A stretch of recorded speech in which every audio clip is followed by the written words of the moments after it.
welcome in once again on another beautiful Wednesday morning here for your Work and Watch Wednesday here with Divots and Pivots live from tikilive.com, Belly Up TV. You can find it on Roku and Apple TV. You can also find us on Twitter and YouTube and anywhere you hear your podcast, you can find us. So wherever you're taking us in, thank you for tuning in and listening to us because it is U.S. Open week and right down the road, practically close enough, maybe more than 5 miles away. Who knows? It's the Brookline, not the Brookline Country Club. Jesus, it's just the country club in Brookline. And we're excited to have this here locally. We are pumped. We get some special stuff that we're going to talk about a little bit later. But first of all, as always, Mr. Bud Copeland, my counterpart, my better half, welcome to the show. How are you doing? You complete me. I'm doing wonderful. Like you said, it's U.S. Open week. Country Club at Brookline, one of the homes, quote unquote, of golf, one of the founding clubs. So much history. And right off the top, I'm going to hit you with a little bit of local knowledge. And the Country Club, there's two fun things going on here. And golf people understand last Monday, longest day ever, or longest day in golf. They call it the 36-hole qualifier finals, 49 spots. We talked about it a little bit last week. But there was a couple of local stories that really came out. One that I saw an extra layer from Mass Golf put it out there. First and foremost, there's like a 57-year-old who is a local pro who qualified, and he's from Holden. He's, and he's even said, he's like, I'm going to sleep in my own bed and play in the U.S. Open. He's like, this is like That's a dream fantastic. come true. Yeah. Oh God, I just blanked on his name. Glenn. Oh, no. Hold on. Oh, Cut. And pause. Yeah, we're gonna edit that out. Shipping off to Boston is Michael Thornbjornson, who's our local 20-year-old wonder kid. He's a Massachusetts guy, senior at Stanford. He qualified as well, along with my buddy Fran Quinn. Quinn from Holden, Mass, or out of Holden, Mass right now. So he qualified. But back to my guy Michael, real quick. Don't sleep on Michael Thorbjornson, who, again, he's a senior. He's a senior at Stanford, but he's a Massachusetts guy. He is the reigning Massachusetts amateur champion. Okay. And the last time that an amateur won the U.S. Open was at the Country Club, the greatest game ever played. Francis Ouimet. He held off Harry Vardon and Ted Ray in a playoff. And still storied as one of the possible most influential moments in golf history. Just amazing. There in the wonky nerdy golf circles that I like to think that I frequent in my mind, it is known as kind of like the birth of modern golf. He gave quote unquote the birth to modern golf, and when he won, he also was a 20-year-old man like Michael Thorbjornson. He also was the reigning Massachusetts amateur champion. The site of the U.S. Open was also the Country Club. And at his qualifying event, his final qualifier, he too finished one stroke back of the medalist. So there's this sneaky cosmic parallel. And we're getting into an era of parity in golf where kids look at Colin Morikawa. He's got two majors. He won one fresh out the gate after turning pro. Michael Thorbjornson, and I'm so sorry, Michael. I'm butchering this. I know I am. I apologize, but the kid's phenomenal. He's also going to hit the first tee shot on Thursday. So keep an eye on Michael, and that might come into play. The early wave on Thursday is going to luck out on any kind of potential weather coming in on Friday. But as usual, you said hello, and I gave you a 5-minute soliloquy on my life story. But that's how excited I am for this week. It is U.S. Open week. Yes. I get. It's a different vibe. It's a different channel than Masters week. I think Masters is kind of like a family reunion. I think U.S. Open is like your buddy just called and said, "Hey, I'm getting married," and you're like, "Again?" You're like, "Sweet, bachelor party, let's go." It's just a different kind of excitement. So I hope you're pumped. I'm pumped. My brother-in-law is going to it on Friday. I was able to help him out with some connections and get him some sweet parking at the school that's right next door. So yeah, it was actually, it came in at the last minute. Perfect. But we have plans for that as well. We'll get to it later in the show on Saturday. Yes. We have some plans. We're going to be watching it together and playing some golf and hanging out. Speaking of golf, go ahead. We'll get there. We'll get there. But you kind of touched on wanting to talk about the course and the weather coming up, and then you kind of spilled into some great local shout-outs, which is fantastic as well. But this is interesting. This is the first time U.S. Open has been played at the Country Club since 1988. So it's been a while since, hell, none of the guys playing have played at this course at a major level like this. And I'm not even sure when I think the last time a PGA Tour event was held here was in the late 90s. Something like that. Yeah, so it hasn't even been a long time since a lot of these guys have probably played this course in general. No, and again, that's for something like local knowledge for a kid like Michael's going to come in handy because he's played it here, throughout. Yeah. I think he actually won the Mass Amateur there. Like I think it was at the Country Club when he won it. So there's that kind of stuff. The course itself, to your point, it being new, it's 27 holes, but they come up with what's called a composite course. So anytime you look in the Wikipedias and it'll say like Torrey Pines North or Bethpage Black, sure, it'll say the Country Club and it says composite course because they just reroute a fresh one every year. You can see the 2019 routing map that was proposed and accepted. Well, and you'll probably know this, and correct me if I'm wrong. I believe the 11th hole, par 3, if I have it correct, is the first time it's being played since the greatest game ever played in a tournament like this. I could be wrong, but I could have sworn I heard that it's the first time in a PGA Tour event it is going to be played since that famous day. It's actually the first time this par 3 has ever been used in a major. So yeah, it's sure. And I think it's the 11th or first. I want to say it was the 11th. I thought that's what it was. It is like the 11th or the 13th hole on whatever course it normally sits on, and it's going to be the 11th or the 13th. So yeah, you are right, and it's tiny, it's short, it's 100. It's a wedge. But Gil Hans, our course architect guru, who you've heard his name because he did some handiwork at Southern Hills, in their redesign prior to their PGA. And so he did a little work at the Country Club, and on this hole particularly. It's a tiny green, tabletop style, rolls off in 4 directions, bunkers all around it. And that's the whatchamacallit. I'd say that's the scuttlebutt on the course right now. If you go on YouTubes or Instagrams or the TikToks and you see the players and what they're doing that thing where they drop a ball right, from their knees and it disappears in the rough and you can't see it, or they just drop a ball and it rolls 150 yards back into the fairway. That's the kind of test they're facing, which is why this week there are certain stats that we'll get into later that are just it's almost like you really can narrow down the field pretty quick, and then from there we're going to get into some of that strokes gained, home lifestyle stuff that I love to get into, kind of like last week at the RBC. What I tell you, folks. Eat the chalk because of all this live tour stuff that's going. Rory came through. He spoke a tough game. He chirped a bunch and he answered and he said, "This is why I'm allowed to talk. This is what happens when I go out here and shoot a round 462. You can shut up and listen to what I gotta say." Dude, I mean, and his 62 almost got trumped by Justin Rose's. He shot 60. He shot 60 with 3 bogeys. So I mean, I definitely think that there were some shots fired.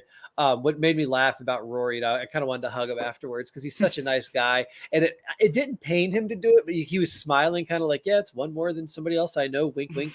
And it was. He found some joy in that.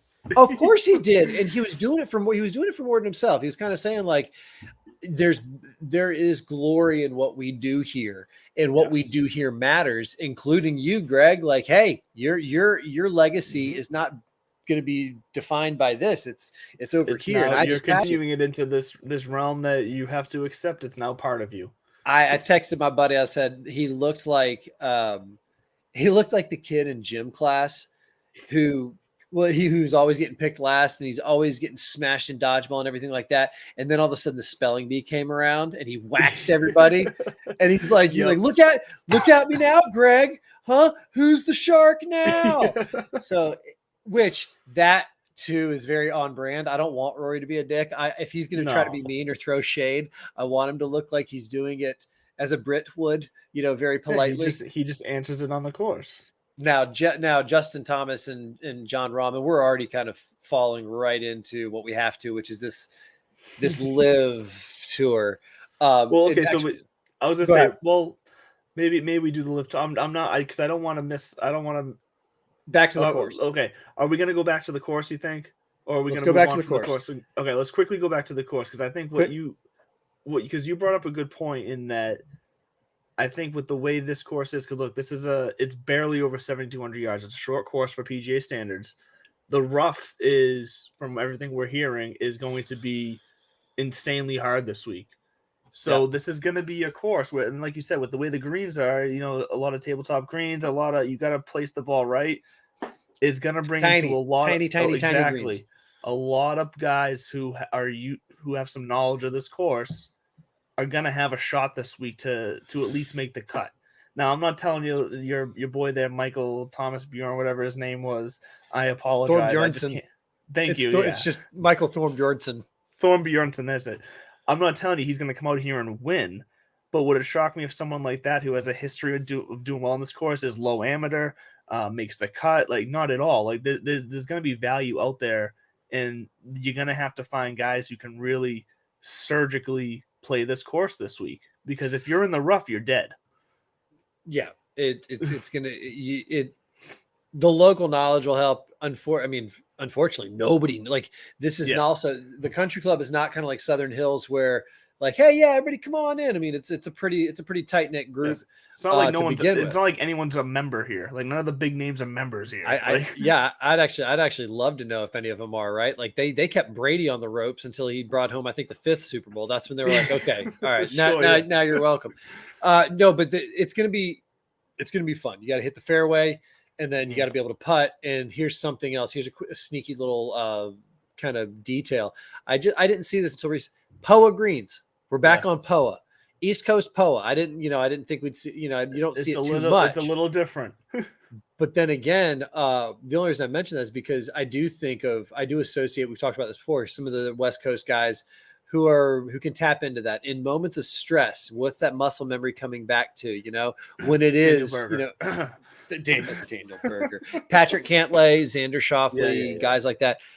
So I think it's going to be, I'm so looking forward to it. I played golf with a guy last weekend who he's a lawyer, and he said that there was about 10 years in a row in the early 2000s that he had a client who would bring him out there 4 or 5 times a year to play. And he said it's absolutely worth it. It's up there with like Pine Valley or anywhere else where if you get the invite, you almost have to drop what you're doing and go.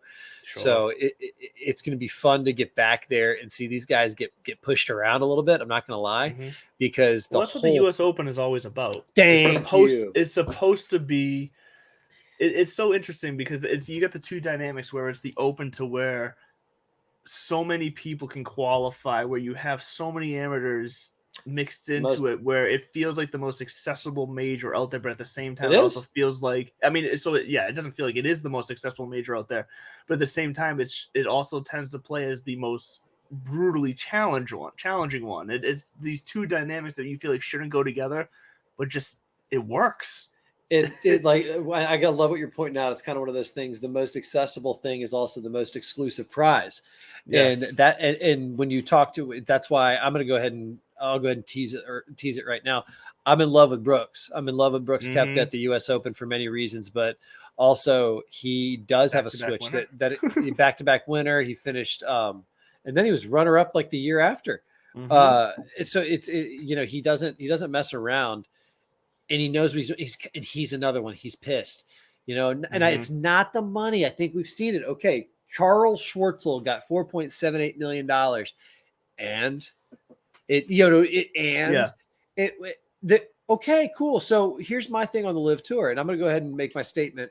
I pledged my allegiance to the PGA Tour on this show early. Yes. And I was super excited to see the Live Tour on Thursday. It was fun to watch. I enjoyed it. And then that was that. I don't care. I didn't watch it Friday. I didn't watch it Saturday. I didn't find myself looking to tune back in after that. No, not out of protest or anything. I saw the course, cool course, nice, beautiful place. Centurion Club, of course, it'd be a dope place to play. I am a sucker for gimmicks and exhibition style stuff. So I did enjoy that format of the pros going off in a shot. So there is that accessible kind of, like, I'd love to see some style of a tournament or two of the shotgun start here in the States, just to mix it up. Cause I did find that a draw. Couldn't care less about the team aspect. I really don't think these guys were making decisions based on the team. I thought the team aspect was going to play more, like, have a bigger role in the tournament, honestly, and it really didn't. Everybody was still playing as individual golfers, and I'd be more interested if it was a blind draw after the fact. You know what I mean? Kind of like everybody go play, and then we're gonna blindly pair you all up, and we're gonna see where you land, and that's like a bonus pot. That's that side kind of inspiration of play your best because you never know. You don't know who you're getting played. I would take that from it, but that's all I took from it was like, wow, that was fun to watch, and then moving along. And when you saw the kind of reactions that the guys are getting this week now. You and I talked a little before we got on the air here that Phil, it was his birthday. It was his birthday yesterday. So he was getting the love from the crowd. We love you, Phil. We're here for you, Phil. Pause. The USGA is not going to allow you to protest, heckle, hassle, whether it's about the Saudi government or anything, whether it was, it doesn't matter. They're not going to tolerate it. So there's already that hard line of not even anybody's going to step out of line. Nobody's going to risk it. Yeah. All right. So there's that. And if they do, they're going to get escorted out. So, and I'm not excusing anything. I'm just saying Phil went out there Monday and took his lashings from the reporters, did it again on Tuesday, said all the right things, looked defeated. He's not, I think it's kind of like Bryson came out and said his piece of this was a business decision. I respect everybody's position to feel how they want to feel. And here's my take on it. Okay. All right. And, you reap what you sow and you're taking. There's nothing else to be said. It's just the fact of the matter. From both sides, everyone can have their opinion. And that's the bottom line. Is all that has to be said. I liked seeing the fans kind of say, hey, Phil, we're here for you because who the hell are we to judge them? Oh, you like Phil? He went to the Live Tour. So you like Saudi-backed MBS-sponsored murder? Like, okay, are you that? So are you? So if Nike calls me up right now and offers me a deal and offers me 5 times what I'm getting paid at my job right now, am I gonna get shit on by the crowd because I took the money? So and so I do. I understand the Brandel Chamblees and the golf journalists and the sports journalists and just journalists. This is a story. It's a real story. It's a geopolitical story, which is why we're not talking about it too much because we're not journalists. But it's our sport. So it was good to see that Phil got that. Glad to see that these folks are asking the questions they want to ask. They have every right to ask them. The players have every right to answer them or not answer them. There was more telling action to me when I read the piece that Jordan Spieth walked over to Billy Horschel and said, congratulations on the win. Good job. Play well out there this week. And a couple people who were standing around said that Kevin Na was standing there and locked eyes with Jordan to give him a head nod, just kind of like, hey. And apparently Jordan just stared at him, turned, walked away. And I'm like, okay, there's some I think between the players there is some tension. It's some of them, not all of them, but I think between the players there is some tension. I don't blame them. I mean, you're potentially messing with my money, and that exactly. One way or the other, you could say that from either side, from either position of either player, for sure. So that makes sense with this tension, right? So, but here's the other part. Here's the flip side to that, and I think I've said this the whole time. I'm not anti new leagues or new opportunities coming up. And I'm not even so much hung up on the Saudi money part of it as I am, like I said, there was this quasi arrogance around it to where I think, well, I mean, you look at who's running it and where the money's coming from. What do you expect? Yeah. And the way they came out of the gate was the way they came out of the gate was put a sour taste out the right away in everyone's mouths. They cleaned it up. As they went on, they figured some stuff out, but it's hard to forget that sour taste to start. So we'll see how we'll see how the Live guys do this week. We'll see if this is their last U.S. Open. You never know. USGA left their language very much open to we're not going to take anything away right now, but that doesn't mean that they're not. I mean, these governing bodies can snap their fingers and change the rules tomorrow if they want to. So, and to be clear, they can all. The USGA, Augusta National, like all these groups that run these majors, they can all make their individual decisions separate from the PGA. They live in their own world when it comes to golf. I'll go ahead and make my prediction right now, and then maybe we'll pivot to some predictions with the pit stop at the clubhouse. Pun. Yes. Fully intended. Absolutely intended. Like I leaned into that pun. I wrote it this morning at 5:30. No, I didn't. I could tell it was just beautiful, man. Right. It was well executed punetry. But the RNA, the USGA, and Augusta National, and I'm going to go ahead and make my prediction now. They're not going to ban or I think even address it any further. I think they'll put out statements independent of one another into their own timeline that just says, we recognize that this thing is going on. We're just not going to change our entry requirements. Yeah. They're gonna say they're monitoring the situation, and they're gonna wait as long as possible until they feel like they are backed into a corner to make a decision, because they have no incentive. I disagree. I don't think they have any incentive to make a decision.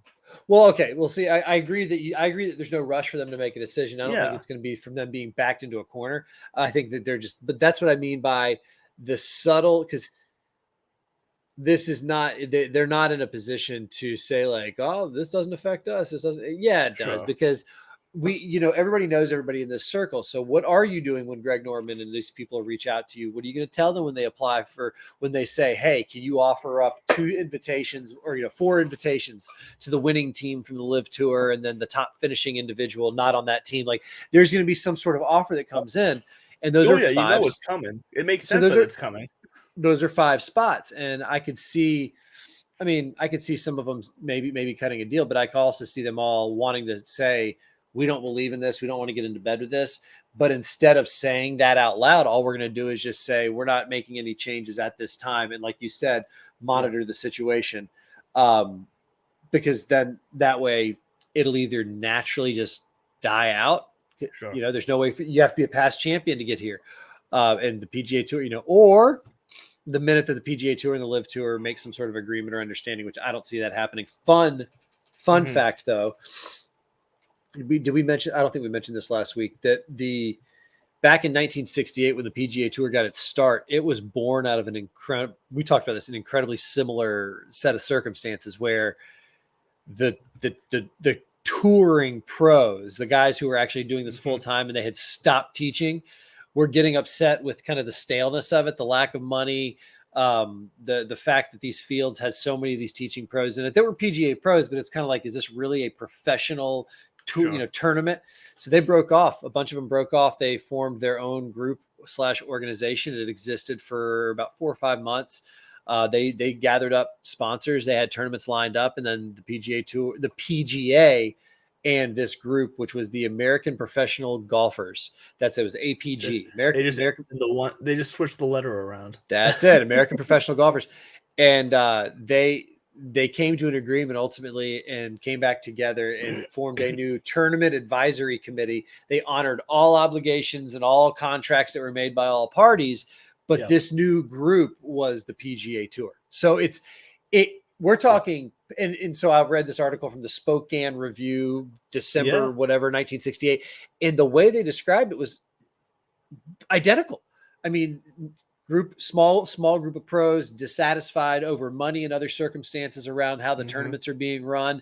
They want to go do their own thing that is more tailored to the modern pro. I mean, everything is identical. The only, variable is obviously the source of the money that we've talked about, but it leads me to believe that this is not the last we're hearing of this. I don't think there's gonna be a team series, but I do think, like I've said before, I think we're going to come back around to some sort of WGC or this. So right now we've got the invitational level, which is the Bay Hill PGA, or the Players, Bay Hill, Jack, Genesis. That's that level. That's the bigger exemptions. The normal PGA Tour wins, then you got the majors. And I think what we might find is that kind of another tier somewhere in there.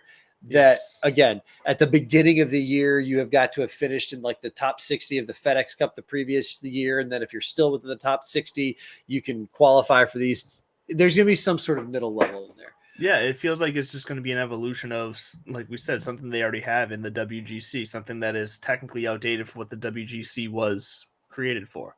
Right. It just feels like it's going to transition into something that they now need more than they need the WGC, which makes sense. Which, from a business standpoint, you evolve. You make sense. It's not a bad thing for the PGA to do that. It wouldn't shock me. No, and I just don't know how this ends for these players. I don't know. It depends on how the money is structured. It depends on what the other requirements are, because I'll tell you what, the Saudi government or whoever this money's coming from is not paying Phil Mickelson $50 million a year to play in 8 tournaments and nothing else. There's going to be appearance fees. There's going to be, and that's that's the part that does kind of, what do you do when some of those favors get called in? Is this a kind of group that you can't say no to? You said it yourself to Shipnick, I guess, or Shipnick, that, these are scary motherfuckers. So what happens? Well, I don't know. I saw an amazing post earlier that was describing some of these some of the bigger names and where they are like 5 years from now, like your the year is 2034. Yeah. You saw my favorite one was Patrick Reed has disappeared and dismembered because he was caught cheating by a Saudi prince or something like that. Yes, and I was like, but could it? I mean, we're not wrong. So who the hell knows, man? So keep an eye on the local stories. Keep an eye on Michael Thorne Bjornsson. Keep an eye on the Live guys, and we're gonna bring back. I say bring back after the 1 week hiatus. We're going to bring back a little DFS. I spent my time in Fantasy National doing my homework. We already talked about the course earlier, the weather. There's nothing to really talk about. There might be a little bit of rain on Friday and Saturday morning that might interrupt play. Nothing. But this is also New England. It could also turn into 90 and sunny. You never know. Right. Well, and so I think it's time to talk DFS. I'm itching to do it. I've been looking at these numbers and these tiers, and then we're also come Thursday morning. Are we doing it Thursday morning, or we're gonna do it Wednesday night? Because Thursday morning, the first tee time is like 6:40. Yeah, so it's gonna be this afternoon, Wednesday afternoon, June 15th, Wednesday afternoon. We will be putting out our lineups that we will be pitting against each other, because that's what we're gonna start with this week with the U.S. Open. We're each gonna create a single lineup.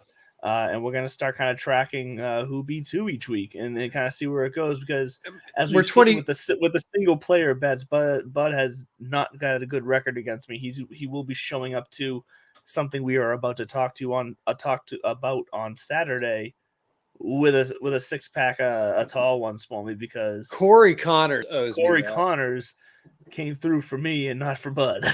Not exactly. I bet him a couple. Yeah, no, you're right.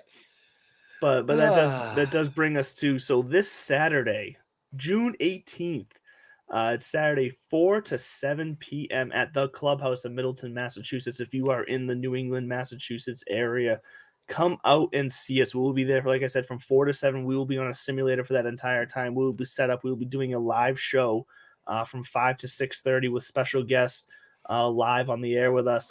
And we will just be having a good time. We're going to be playing some holes together. We're going to be messing around. There's going to be a giveaway from Piper Golf. So if you go to piper.golf, you can check out their hats. We're going to be giving away a hat. Bell and I both have the Pipe It hat, but they also have another style of hat. You can go check it on. It will be your choice, whoever wins the giveaway, which we will announce later this week how you can enter that giveaway. But if you either come out or listen to the show that day between 5 and 6:30, you will be able to be entered into that giveaway. So make sure you check it out, whether you listen to us on the air or come check us out live. We're just going to be having a good time. We're going to be meeting some people. We're going to be walking around. We're going to be mingling. Watch the TikTok. We're going to have some random TikTok content as we go. Old man River's going to learn TikTok live. Yeah, it's going to be a fun time. Look, I'm thinking we're going to have a TikTok of us meeting in person for the first time. I think that'll be a fun time. So can we layer over the music from Chariots of Fire into our warm embrace? So if you've never actually, and I'll tell you what, if you've never been to the Clubhouse Middleton, it's dope. Look it up. It's especially going into the winter months. It's a great place. So right when you walk in, to your right's the little check-in desk, to your left's the bar. There's 10 simulators. If you want to get some golf going, you can register or you can reserve online or give them a call. They're great folks. They have a full bar there. They do partner with the restaurants that are next door for bar food. So you can put orders in, they'll bring it over to you. There's giant TVs on the walls everywhere around, projection screens. They've got shuffleboard. They've got darts, ping pong, that you can toss bags. You can watch us play. You can hang out in the lounge area. So it's a dope spot to be in. They're good people, the Clubhouse Middleton. And speaking of Piper Golf and in the clutch, thank you all so much once again for believing in us, because we believe in you. And Piper, I forgot to tell you, my wife's blue balls came yesterday. So outside of my door right there in the garage, I've got, 25 dozen blue balls, and I've never been more excited to get the Piper Blues in my hand. And you've been playing with blue balls for a while. How has that been working out for you? Because I'll tell you what, the golds are performing. I told you that I like the action. They're soft. They're very soft to putt. And it actually it takes a little time to get used with your chipping because they will grip. They'll grab. It did take me, but I was actually finding both my putts and my chips were coming up short, and that's not the ball's fault. That's just having to get used to them. Well, yeah, if you're not used to blue balls, it takes a while. Like I said, the golds are performing well for me. Your blue balls seem to be giving you trouble. We'll see how the blue balls work. We really got to work on your wording, though. We got to change your wording around, calling them just straight up blue balls.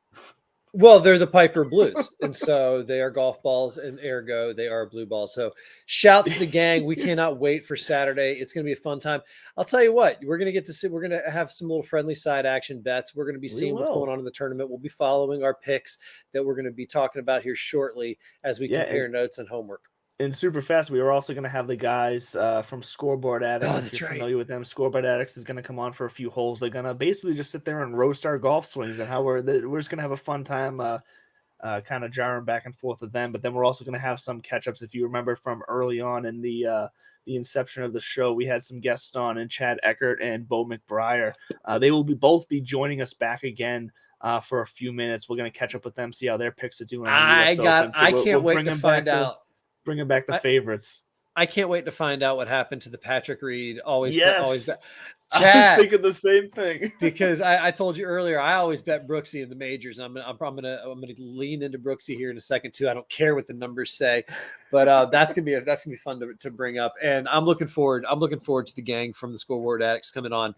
They're a good time. I got a feeling it's going to be like they just got their hearts broken with the New York Rangers, so they're going to be looking for something to really take the reins around, and it's going to be on us. Good, they're Rangers fans; they deserve it. But I got a feeling it'll be a lot like the back off challenge that you see online right now. Guys trying to tee off, so it'll be good. And hopefully I'll be able to wear this one more time. If there's a game 7 on Sunday, I'll be wearing this Saturday. If not, it's going to be on to something else. And speaking of the Celtics, shout out to this is completely off script and unplanned here. Are we pivoting real quick? Is this an unscripted pivot? Shout out to a local establishment up in Merrimack, New Hampshire, the Thirsty Moose. I was there last week or over the weekend, I should say. And just for ordering a special sample beer that they were handing out, I was able to get a free Boston Celtics t-shirt. And fantastic. I got a free t-shirt. I got a free Boston Celtics ticket. So the Thirsty Moose partnering with the Celtics and with some local breweries. If you're in the Merrimack, New Hampshire area, check them out because they treated me fine, treated me well, and I appreciated it. Free shirts, good shirts. I like it. It was a nice shirt, too. It was like a legitimate like pro shop Celtic shirt. It was fantastic. All right. But let's get into it here because we've hit that halfway mark. We're ready to pivot into some DFS. And it's U.S. Open time, so we know all of you fans listening, you're like, finally, it's about time. I show up for the majors because I want to win money. I want to win the Millionaire Maker. I want to win the big bucks, and you guys are here to tell me how. So that's what we're going to try to do. And all right, so you and your Millie makers. I'm going to tell you real quick what I plugged into my mixed conditions model and then extracted that I'm basing my decisions off of. Sure. I normally go with 3 categories and I set it and forget it, but it's a major, so I went a couple layers deeper this time. Sure. And right now I am looking at strokes gained off the tee because, like we talked about, it's a U.S. Open. If you're not in the fairway, not just in play, if you're not in the fairway, you're automatically pitching out. You're looking at it. You're looking at just trying to save par, birdies out of or off the menu. So strokes gained off the tee, par 4s, 450 to 500, because there's 8 of them that are over 450 yards. So again, it's going to be really, really, really important that you know how to find the fairway and put yourself in position to score. Strokes gained tee to green, that encompasses everything that I just said. Strokes gained putting on POA specifically, because again, these guys have been on Bent and Bermuda and they're kind of East Coast and been spoiled with the smoothness. And so we're back to a POA green. And then the one that my little kind of wild card, 3-putt avoidance.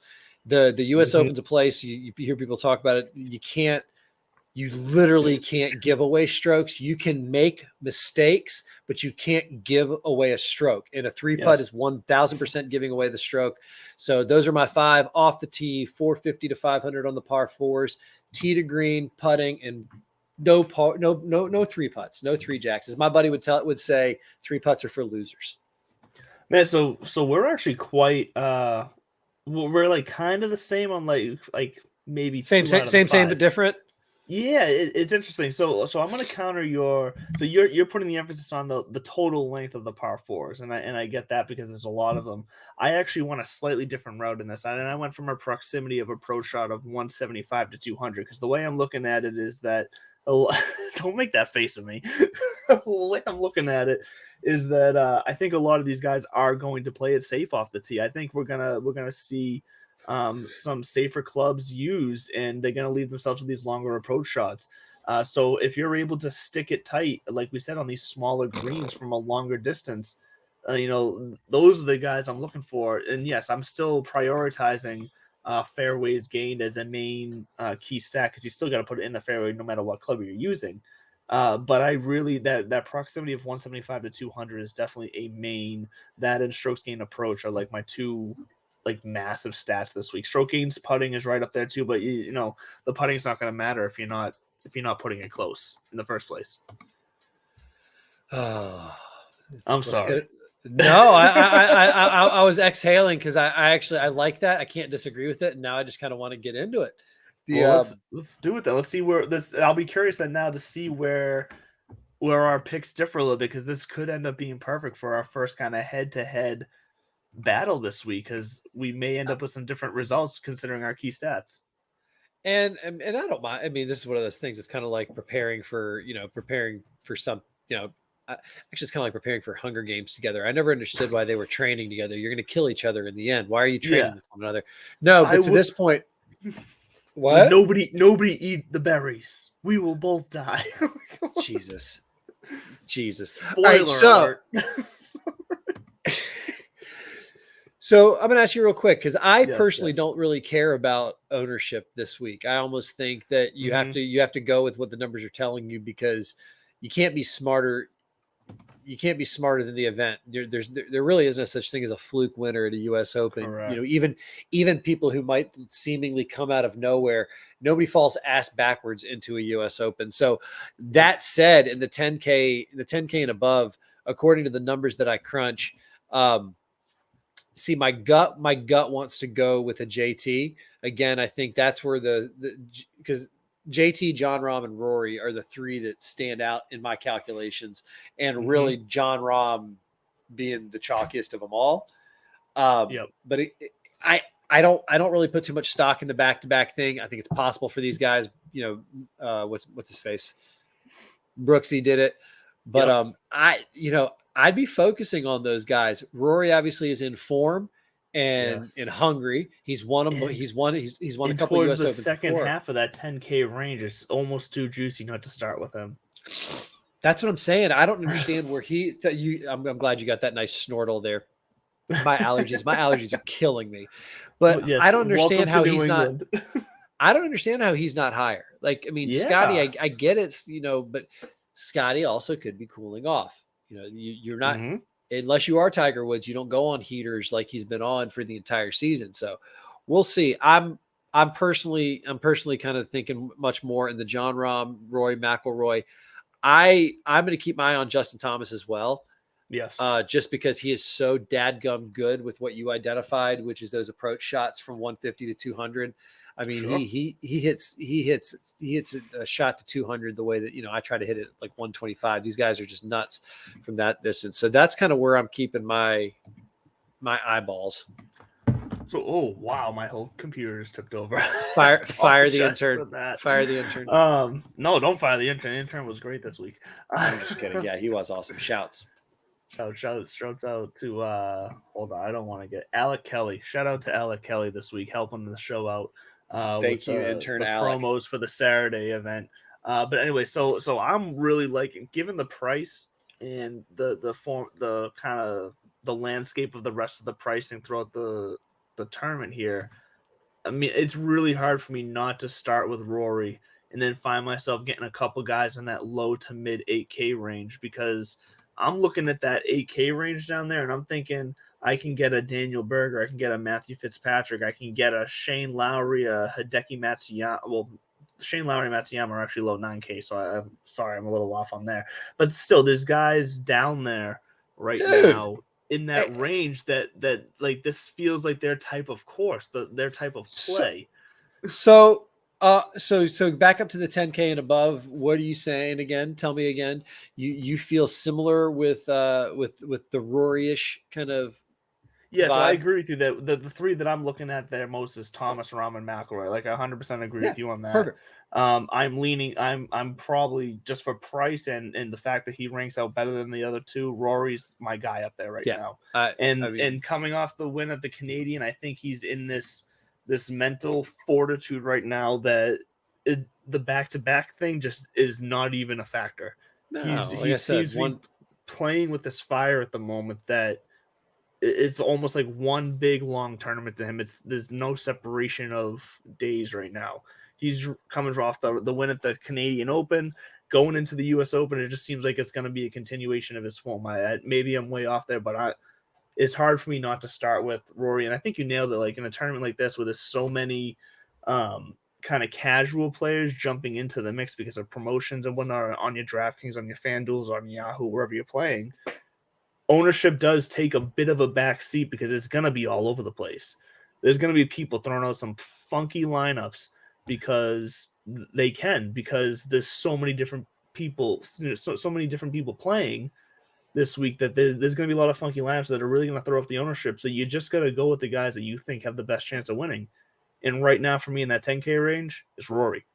It's probably, I'd say Rory and JT are like my top two in that range.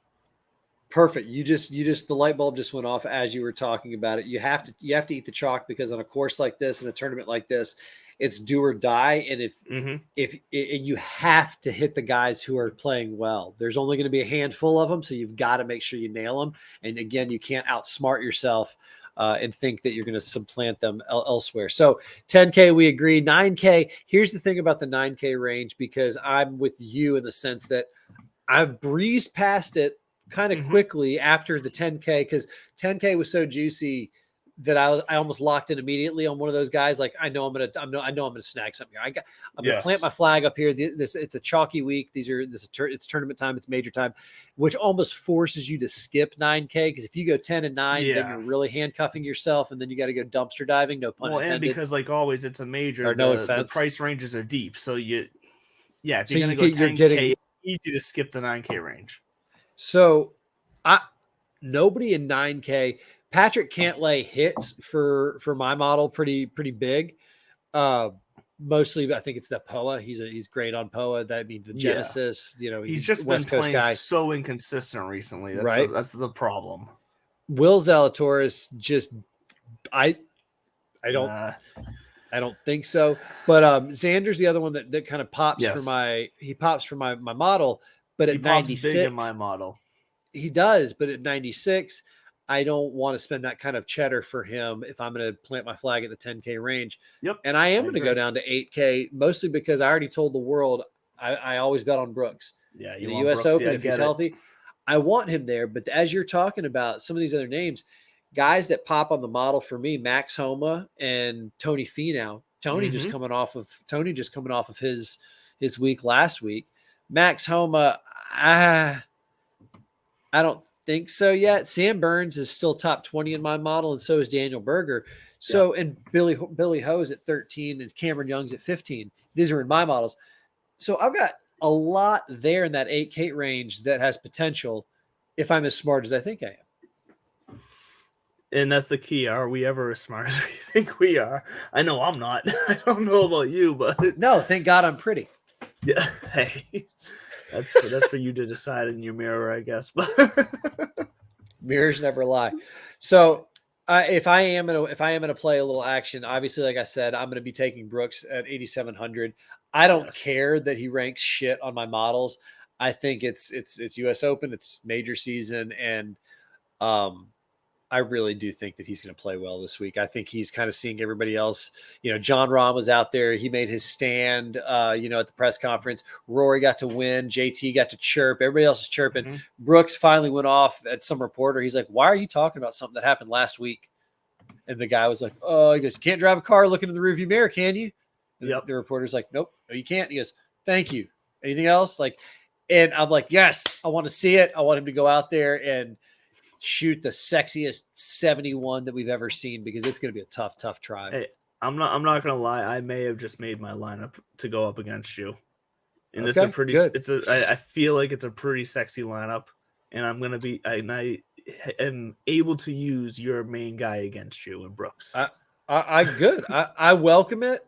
I think that organically, if we independently actually did come up with the exact same 6-man lineup, then we are the greatest pair to ever exist in the land of podcasts. that I'm taking out alone. We're putting it all on the line. Yes. No, but getting down into the deeper end where you do need to pick up some, shall I say, some, I don't know, loose ends. Louis Oosthuizen is a name that I might mess around with down in that 7K range. He's got a fantastic history at the U.S. Open. He always shows up top 10 the last 3 years. Yeah, so Louis is a guy that you can get down there in the 7K range. Mido, I don't sleep on it. I'm on. He's in my lineup. I'm on Mido again.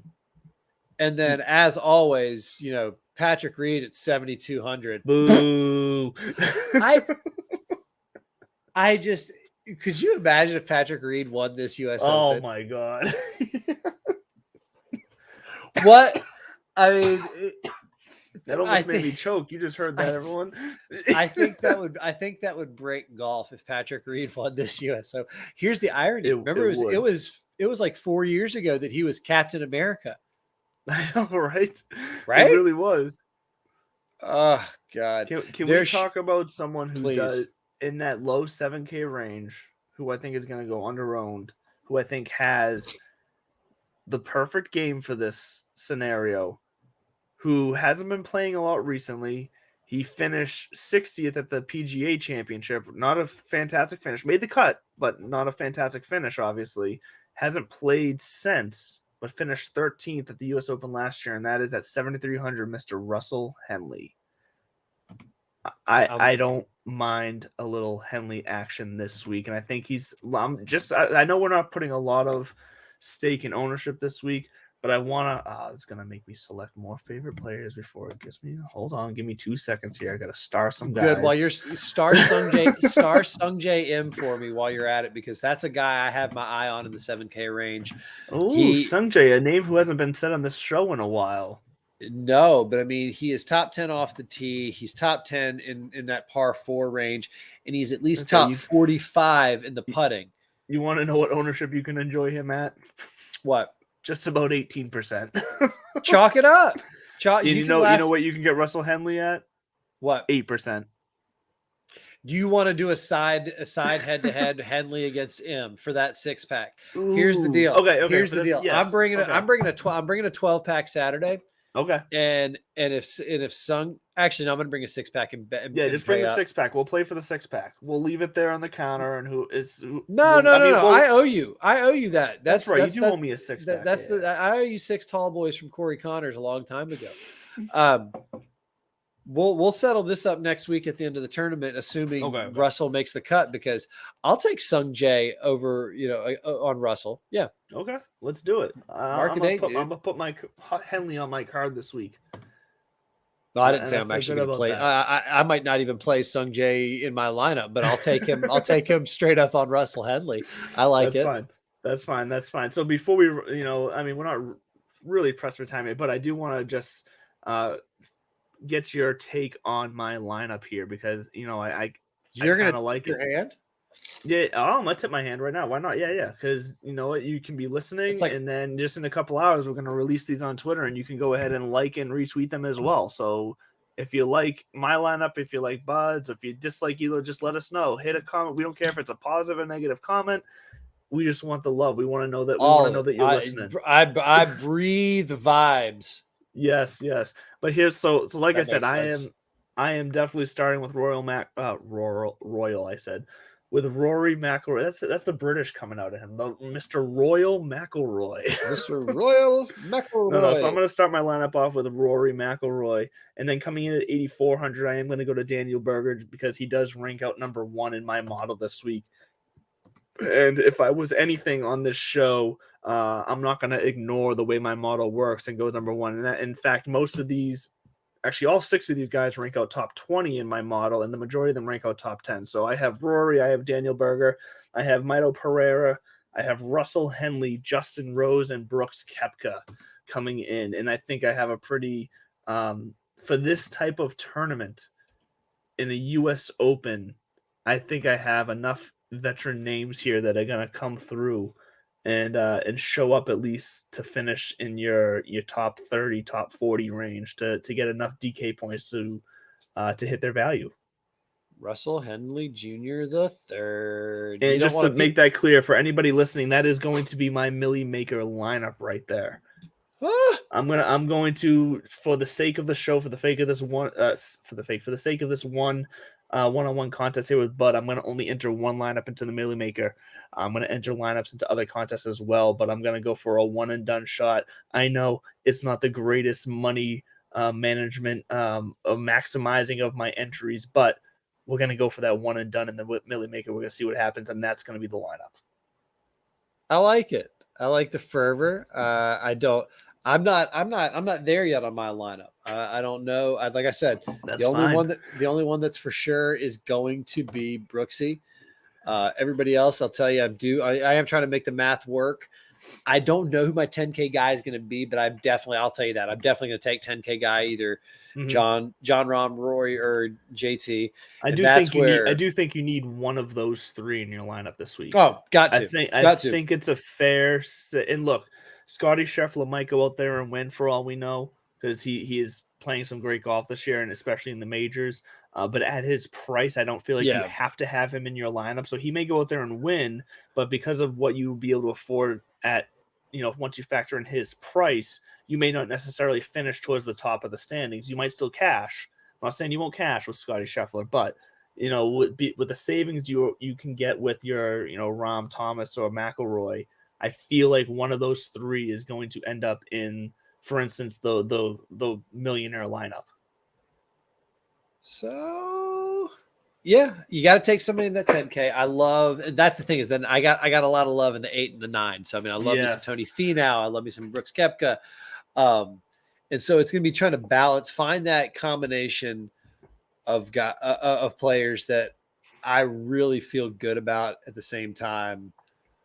I mean, if I could, I'll tell you right now, I'm looking for somebody right there on the line at 7K to really make me happy. A guy like Luke List is somebody where I'm like, maybe. I don't think there's a 6K player that I would play. I think it'd be fun. No one stood out to me. I think it'd be fun to play Phil Mickelson just to do it. He's another one. What if Phil wins the U.S. Open, gets his career? Here's my question to you, though. That would be the career Grand Slam for him, right? Career? Yes. Yeah, it would be, right? So what happens to the internet? What happens to the golf world? What happens to the haters if Twitter would blow up? Would people want to see it? Would people be rooting for him? Would people want him to fail because it serves you right? You take your oil.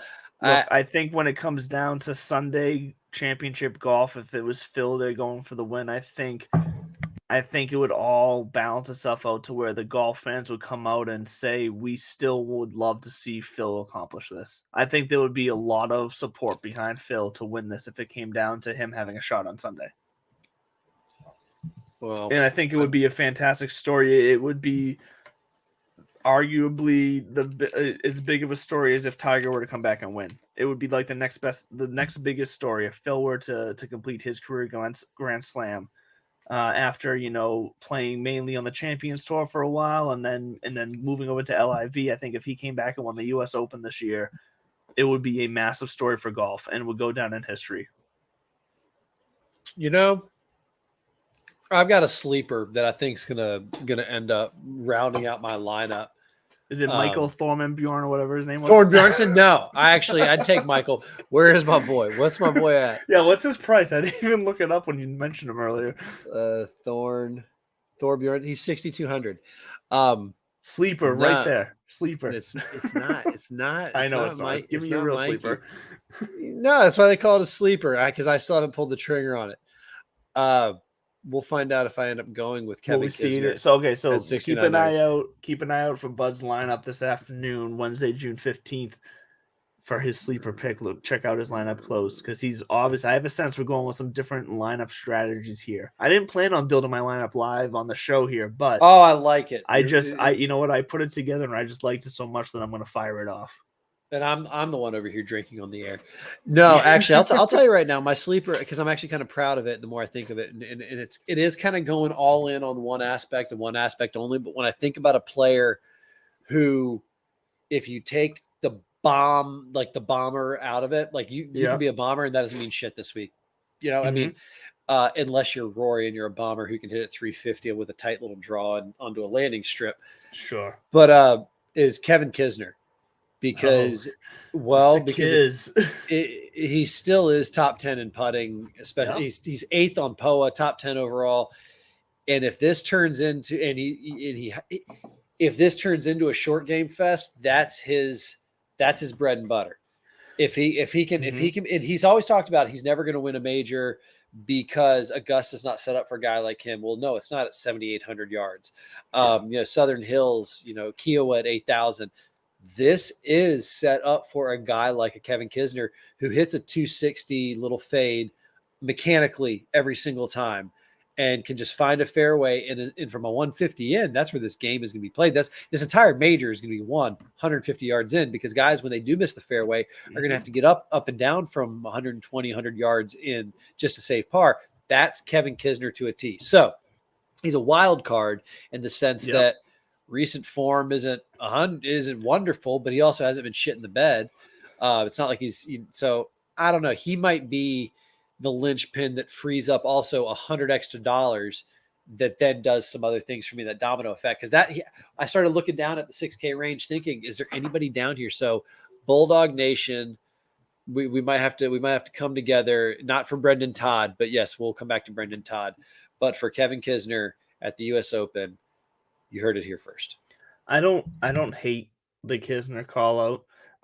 Because look, the fact of the matter is he ranks out 38th in my model, so he's in that top end. So technically, I'm predicting him to make the cut according to my model. So I don't hate the Kisner. What makes me nervous about the Kisner pick is, like you said, the recent form is he's not necessarily playing great at the moment. But because of his putting and his strokes gained approach, he can definitely pull it together. It's all about if he can hit the fairway. And the fact that what we've seen out of Kevin Kisner in the past 3 years in the different US Open formats, which tend to play, like we said, these tougher, more strategical formats, he's got 2 finishes, higher than 45th. I think it was like 49th and 55th, and then a missed cut in the last 3 years at the US Open. He's a toss-up. If he puts it together, he's the type of guy who could surprise and jump into your top 10, top 20, and easily make your money back. So if you're looking for that shot in the dark, I don't hate it. We'll see. We'll see this come. We'll see coming up later on this afternoon, and then we'll see again on Saturday who is eating crow and who is popping bottles. And I will just say thank you again once to Piper for your wonderful product and everything you are doing to support us, and in the Clutch Apparel. As always, to the boys and girls at Fantasy National, and thank you so much, Mom and Dad at Belly Up, for letting me once again crash your party. Back to you in the studio, Andrew. Yes, and does bring us to the end of this episode of Divots and Pivots, the U.S. Open edition. And like we said, this Saturday, June 18th, at the Clubhouse of Middletown, Massachusetts, we will be live there. We will be 4 to 7 p.m. You can come. You can play golf on the simulators with us. You can shoot the shit with us. You can watch us get roasted by the guys at the Scoreboard Addicts. You can hang out and watch golf with us. We're just going to be having a good time. And you can come or listen in and have your chance to win a Piper Golf hat of your choosing. We'll figure that out. We'll reach out to the winner and have them choose. But as always, come check us out. We will be live Saturday from 5 to 6:30, but we will be on location from 4 to 7 at the Clubhouse in Middleton. As always, check us out on tikilive.com, Belly Up TV on Roku and Apple TV, and everywhere you get your podcast, weekly, daily, however you choose it, take it in. We love you guys, and we will see you Saturday, June 18th. Have a great week, guys.